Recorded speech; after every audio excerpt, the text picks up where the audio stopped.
तर आज आम्ही कॉलेज बंद करून चाललो होतो फिरायला.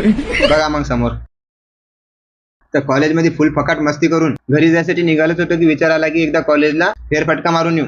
कॉलेजचा फेरफटका मारून आलो गाडीजवळ आलो, चाबी लावली पण चाबी काही चालूच नव्हती तर म्हटलं का आज काय झालं गाडीले. पहिलेच तर पण होती चालू आहे सर्व, पण 4-5 मिनिटं परेशान झालो. आखरी गाडी चालू झाली. मग काय डायरेक्ट दुकानावर गेलो, मॅगी वगैरे घेतली आणि रूमवर आलो. आणि मग जसं सट्टा झोपलो तर डायरेक्ट उठून दुसऱ्या दिवशी कॉलेजची तयारी चालू केली. कॉलेजची तयारी व्हायच्या आधी खाली गेलो तर खाली गाय आलेली होती. मग त्या गायीचं मस्त लाड वगैरे केलं, त्याला एक पोळी चारली आणि निघून आलो वरती.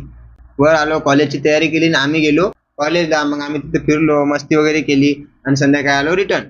तर रूमवर पोहोचलो नाही तर संकेत दादा कुठेतरी फिरायला चालले होते. म्हणलं चला दादा आपण लॉंग ड्राईव्हवर जाऊ कुठेतरी मस्त फिरायला. मग काय दादानं मोठी गाडी काढली, त्याच्यात बसलो आणि मस्त निघालो फिरायला. आणि हा कुठं चाललो होतो हे सांगतो तुम्हाला पुढच्या पार्ट मध्ये, त्यासाठी तुम्ही फॉलो करून घ्या. कसं आहे तुम्ही फॉलो करता मला माहित आहे, पण कधी कधी आठवण नसते, विसरून जाता. जर तुम्ही